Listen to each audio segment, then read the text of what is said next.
What Hitler said when 300,000 German troops were trapped at Stalingrad with no escape. The telephone line crackled with static. It was just past midnight on November 23rd, 1942, and the Wolfschanze, Hitler's fortified compound deep in the East Prussian forest, felt colder than usual. The duty officer's hand trembled as he lifted the receiver. The voice on the other end belonged to General Kurt Zeitzler, Chief of the Army General Staff, calling from his headquarters several hundred miles away. His words came fast, clipped, mechanical, the tone of a man delivering news he knew would detonate. The pocket is closed. Soviet forces have linked up west of Kalach. Sixth Army is completely surrounded. The officer felt his stomach drop. He knew what those words meant. 300,000 German soldiers, an entire army, the pride of the Wehrmacht's southern thrust, cut off, trapped in the frozen hell of Stalingrad. No supply lines, no reinforcements, no way out. He replaced the receiver and walked down the dimly lit corridor toward Hitler's private quarters, each footstep echoing against concrete walls. The smell of damp wood and cigarette smoke hung in the air. Outside, wind howled through the pines. Inside, the Führer was still awake, hunched over maps in his study, a single lamp casting long shadows across his face. The officer knocked. Once, twice. "Herein?" He stepped inside and delivered the message exactly as he'd received it. Hitler's eyes, already bloodshot from exhaustion and the eye strain of endless map reading, went completely still. For several seconds he said nothing. His jaw tightened. His left hand, which had begun to develop a slight tremor in recent months, gripped the edge of the table. Then, in a voice so quiet the officer had to lean forward to hear it, Hitler spoke. "So it has happened." It was the first time anyone in the room had heard him acknowledge, even privately, that the war might not be going according to plan. Within hours, that admission would be buried beneath rage, delusion, and orders that would condemn hundreds of thousands of men to death. But for just a moment, in the cold lamplight of his study, Adolf Hitler admitted the truth. The war had turned. To understand the weight of that moment, you have to go back 5 months. In the summer of 1942, Hitler's Eastern campaign appeared unstoppable. After the brutal winter that had stalled the drive toward Moscow, German forces had regrouped and launched a massive offensive aimed at the south, toward the oil fields of the Caucasus, the industrial centers along the Don River, and the symbolic prize of Stalingrad, the city that bore Stalin's name. Case Blue, as the operation was codenamed, began in late June. Panzer columns raced across the open steppe. Soviet forces, still reeling from catastrophic losses the previous year, fell back. Wehrmacht commanders spoke openly of crushing the Red Army by autumn. Hitler himself began planning victory parades.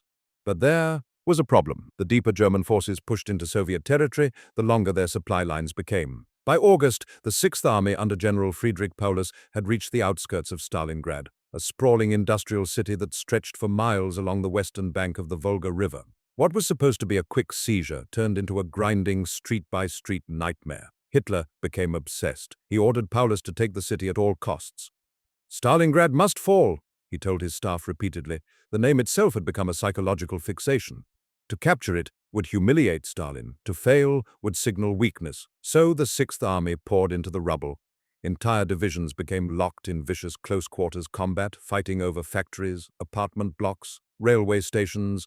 Progress was measured in meters, casualties mounted on both sides. And while the Wehrmacht battered itself against Stalingrad's defenses, Soviet commanders were quietly assembling something far more dangerous. On the frozen steppes north and south of the city, Stalin's generals, Zhukov, Vasilevsky, Rokossovsky, were massing reserves, over 1 million men, thousands of tanks, artillery by the battalion. The plan was elegant and brutal, Operation Uranus. A massive double envelopment that would strike simultaneously at the weak flanks held by Germany's Romanian and Italian allies, then close like a vice around the Sixth Army. German intelligence had picked up signs of Soviet buildup. Paulus himself sent warnings to high command, but Hitler dismissed them. "Soviet reserves are exhausted," he insisted. "They have nothing left." It was the kind of certainty born from ideology, not analysis. Hitler believed the Slavic peoples were racially inferior, incapable of strategic thinking, too broken to mount a serious counter-offensive. He ignored the evidence. He ignored his generals. He ignored reality. And on November 19, 1942, reality struck back. The attack began at 7:30 a.m. with a Soviet artillery barrage so massive it could be heard 50 miles away. Romanian positions north of Stalingrad simply disintegrated. Tanks of the Soviet Fifth Tank Army smashed through the collapsing lines, racing southwest across open ground. By midday, German commanders knew they were facing something catastrophic. In Paulus's headquarters, a bunker beneath the ruins of a department store in central Stalingrad, Staff officers huddled around maps trying to make sense of fragmentary radio reports. Romanian units were fleeing. German reserves were too far away. The northern flank was collapsing faster than anyone could track. "Where are they now?" Paulus asked, his voice tight. 30 kilometers southwest of Serafimovic," an intelligence officer replied. "Still advancing." Paulus lit a cigarette with shaking hands. He was a cautious man by temperament, a staff officer more comfortable with logistics than battlefield command. He had never wanted this position. Now he was watching his army being encircled in real time. 24 hours later, on November 20th, the southern pincer struck. Soviet forces attacked Romanian positions south of Stalingrad with equal ferocity. German units tried to plug the gaps, but there weren't enough troops, not enough tanks, not enough time.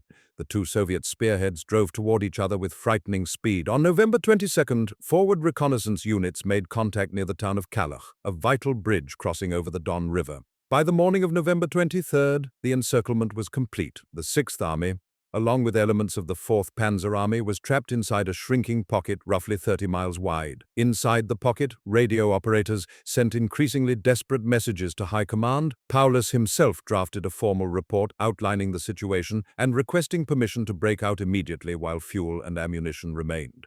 The request went up the chain of command to Army Group B headquarters, then to Zeitzler in Berlin, and finally to Hitler's desk. Hitler's initial reaction was not disbelief, it was rage. "How is this possible?" he shouted at Zeitzler over the telephone. "We have the strongest army in the east concentrated at Stalingrad, and you're telling me they've been surrounded by Bolshevik rabble." Zeitzler, a blunt officer who had replaced the more cautious Franz Halder as chief of staff, didn't sugarcoat it. "The situation is critical, my Führer. The flanks were held by Allied forces who could not withstand the Soviet assault. Sixth Army must be allowed to break out westward immediately. Every hour we delay costs us fuel and ammunition." "Break out?" Hitler's voice rose. "And abandon Stalingrad? After everything we've sacrificed to take it? The city is meaningless if the army is destroyed." There was a long silence on the line. Then Hitler spoke, and his tone had shifted from rage to something harder, colder. "The Sixth Army will hold its positions. They will form a hedgehog defense and wait for relief. I will not surrender what German soldiers have taken." Zeitzler tried to argue. He brought up logistics, fuel reserves, the impossibility of supplying an encircled army by air. Hitler cut him off. "Goering has assured me the Luftwaffe can supply the pocket, 500 tons per day. It will be done." Zeitzler knew this was fantasy. The Luftwaffe had never sustained airlift operations at that scale, especially in winter conditions over hostile territory. But Hitler had made his decision, and once Hitler made a decision rooted in ideology rather than strategy, no amount of evidence could change it. That night, alone in his study, Hitler called for a bottle of schnapps, something he rarely drank. An adjutant who brought it later described the scene. Hitler, sitting motionless at his desk, staring at the map of Stalingrad, not speaking, not giving orders, just staring. Finally he spoke, almost to himself. "If I allow them to retreat now, the entire front will collapse. It will be like 1918 all over again." It was a revealing comment. Hitler's greatest fear was not tactical defeat, but psychological collapse. The kind of mass retreat and demoralization that had ended the First World War. In his mind, holding Stalingrad wasn't just a military decision. It was an act of will, a refusal to accept reality, because accepting reality meant admitting the war might be lost. So he ordered Paulus to stand fast. And Paulus, a loyal officer who had never disobeyed an order in his life, obeyed. Inside the Stalingrad pocket, the reality of encirclement set in quickly. By late November, temperatures had dropped below zero. German soldiers, already exhausted from months of brutal urban combat, now faced a new enemy: cold, hunger, and isolation. Luftwaffe transport planes attempted to fly in supplies, but Soviet anti-aircraft fire was intense. Aircraft losses mounted. On good days, the airlift delivered 200 tons. On bad days, 50. The Sixth Army needed 500 tons daily just to survive, let alone fight. Rations were cut, first by a third, then by half. Soldiers began slaughtering their horses for meat. Medical supplies ran out. Frostbite cases overwhelmed field hospitals. Men started dying not from Soviet bullets but from hunger and exposure. Paulus sent another message to Hitler on November 26th, more desperate than before. Situation catastrophic. Ammunition nearly exhausted. Rations cut to starvation levels. Troops cannot hold without immediate breakout or relief. Request permission to act. Hitler's reply came swiftly. "Stand fast. Relief is coming." The relief operation, codenamed Winter Storm, was assigned to Field Marshal Erich von Manstein, one of Germany's most capable commanders. Manstein assembled what forces he could and launched an attack on December 12th, driving toward the pocket from the southwest. For a brief moment, hope flickered. Manstein's panzers pushed to within 30 miles of the encircled army. Paulus requested permission to break out and link up with the relief force. Hitler refused. "The Sixth Army will hold Stalingrad," he repeated. Manstein's attack stalled. Soviet reinforcements arrived. By Christmas, it was clear there would be no relief. Manstein himself sent a message urging Hitler to authorize a breakout while it was still possible. Hitler ignored him. On Christmas Eve, in the frozen ruins of Stalingrad, German soldiers huddled in basements and shell craters, singing carols and sharing the last of their rations. Some wrote letters home that would never be delivered. Others simply stared into the darkness, too exhausted to feel anything. Back at the Wolfschanze, Hitler hosted a Christmas dinner for his staff. He spoke at length about eventual victory, about new weapons being developed, about the weakness of Germany's enemies. He did not mention Stalingrad, but late that night, after the others had gone, Hitler's chief military adjutant found him alone in his study, slumped in his chair. The adjutant later described Hitler's appearance: gray-faced, hollow-eyed, aged, beyond his 53 years. "They will fight to the last man," Hitler said quietly. "They must. If they surrender, everything we have built will crumble." The adjutant ventured a careful question. "And if they cannot hold, my Führer?" Hitler's gaze remained fixed on the map. When he finally spoke, his voice was barely audible. "Then they will die for Germany. There is no other choice now." It was an admission, buried beneath layers of ideology and stubbornness, that he had sacrificed an entire army, not for strategic gain, but for the sake of his own pride and the myth of German invincibility. To allow Stalingrad to fall, to permit a retreat, would be to acknowledge that the war was not proceeding according to his vision, and Hitler could not do that. His entire worldview depended on the belief that will alone could overcome material reality. So the men of the Sixth Army were condemned to die, not because their death served any military purpose, but because their surrender would shatter an illusion. The world beyond Stalingrad began to sense the magnitude of what was unfolding. In London, British intelligence intercepted German communications and pieced together the scale of the encirclement. Churchill, reading the reports in his underground war rooms, allowed himself a thin smile. "The tide is turning," he told his staff. In Washington, American military planners adjusted their assessments of German strength. If the Wehrmacht could lose an entire army in a single battle, then Germany was not invincible after all. In Moscow, Stalin grew more confident. The victory at Stalingrad was not yet complete, but the encirclement alone represented a stunning reversal. For the first time since the war began, Soviet forces had outmaneuvered the Germans on a strategic level. Stalin authorized medals and promotions. He also authorized something else: a propaganda campaign designed to amplify the psychological impact of the battle. Soviet loudspeakers positioned around the Stalingrad pocket began broadcasting messages to the trapped German soldiers. "Your Führer has abandoned you. Surrender and you will be treated fairly. Continue to fight and you will freeze and starve." Some soldiers listened, most didn't. Discipline held, barely, through January. But as the pocket shrank, Soviet forces pressed inward from all sides. Despair began to replace hope. Inside Paulus's bunker, the atmosphere grew surreal. Staff officers maintained the rituals of command: morning briefings, status reports, operational orders. Even as the operations themselves became meaningless, there was no offensive capability, barely any defensive capability, just survival.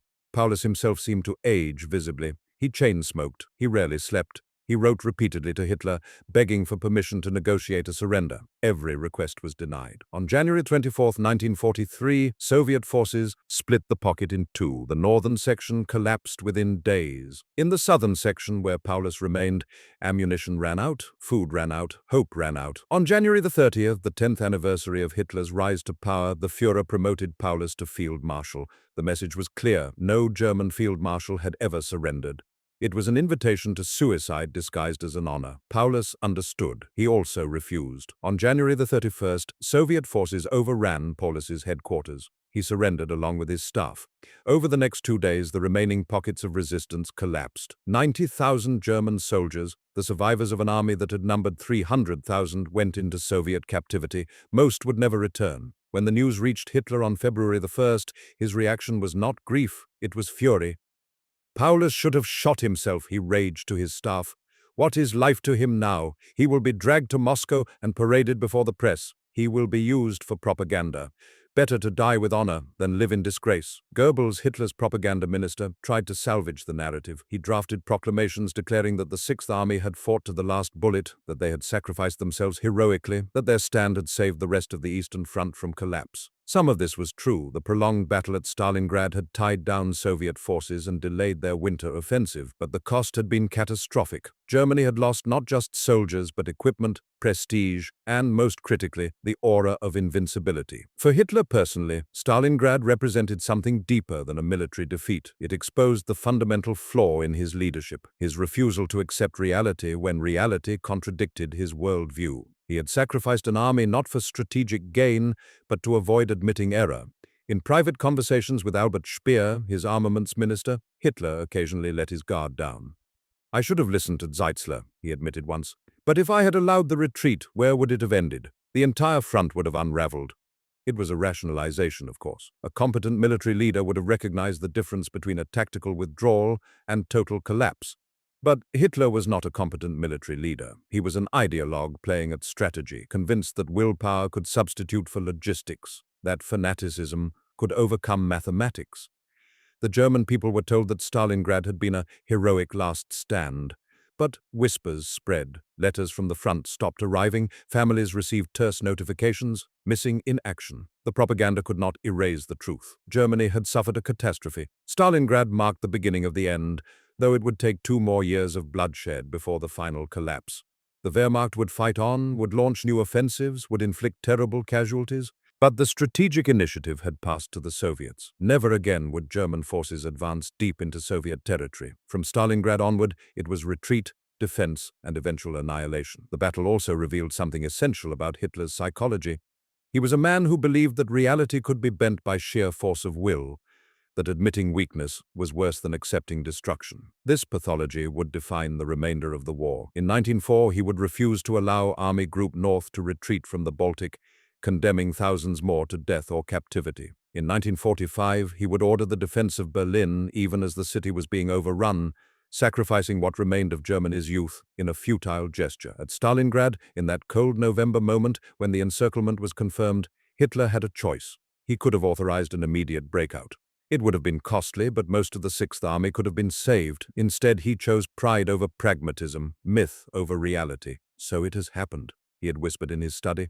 But having acknowledged the truth for a fleeting moment, he spent the next 3 months denying it, and the next 2 years repeating the same fatal pattern. The human cost of that decision is almost impossible to comprehend. Of the 300,000 German soldiers trapped at Stalingrad, 91,000 went into Soviet captivity. Of those, fewer than 6,000 ever returned home. The rest died in captivity from disease, starvation, exposure, execution.